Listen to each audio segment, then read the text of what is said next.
বাংলা কত অন্যায় অত্যাচার অপমান সহ্য করবে আমার জানা নাই, যেখানটায় একটা মহিলা শিল্পী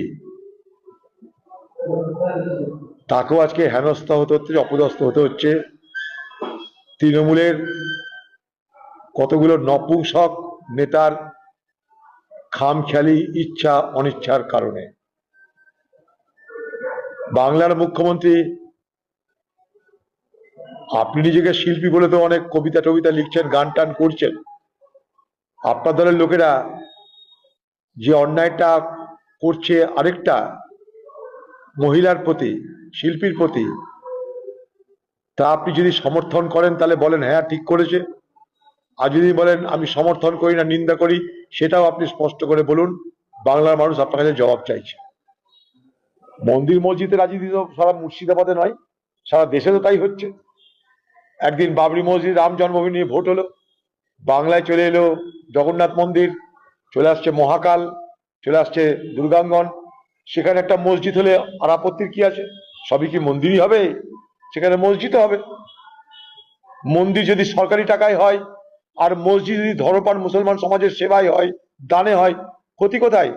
কমসে কম সরকারি টাকায় তো মসজিদ হচ্ছে না, সরকারি টাকায় তো মন্দির হচ্ছে। যদি সরকারি টাকায় মন্দির হয় তাহলে সরকারি টাকায় মসজিদ করারও ব্যবস্থা সরকারের করা উচিত ছিল।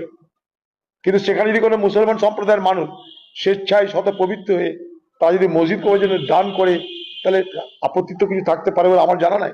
এটা নিয়ে কিসের রাজনীতি আমার মাথায় ঢোকে না। হোক না মন্দির মসজিদ, আমাদের আপত্তি কি আছে?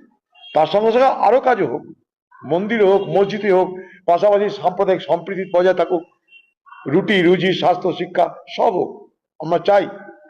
ওসব বেকার কথা বলে লাভ নাই। আগে ভোট হবার আগে এসআইআর বা যে প্রক্রিয়ায় আছে না কেন, মতুয়াতে যাতে প্রত্যেকের ভোটার লিস্টে নাম ওঠে তার ব্যবস্থা করতে হবে নরেন্দ্র মোদীকে। সেই জন্য আমি চিঠিও দিয়েছি ভারত সরকারের কাছে, সেই জন্য আমি চিঠিও দিয়েছি ভারতবর্ষের গৃহমন্ত্রীর কাছে। এটা সহজ কাজ। বর্ডারে বর্ডারে যেখানটায় মতুয়ারা থাকে সেখানে ক্যাম্প খুলুন, সেখানে ক্যাম্প খুলে তাদের নথিপত্র দেখে কমসে কম নাগরিকত্ব প্রমাণ করতে তাদেরকে সময় দিন। কিন্তু নাগরিকত্ব প্রমাণের জন্য তারা যেন ভোটার লিস্ট থেকে তাদের নাম বাঁচায় তার গ্যারান্টি এবং তার ব্যবস্থা করে ভোটার লিস্টের নাম তুলে নিন। একটা লোককে ভোটার লিস্টের নাম তুলে নেওয়ার পর তার নাগরিকত্ব প্রমাণের জন্য তাকে রেখে দিন।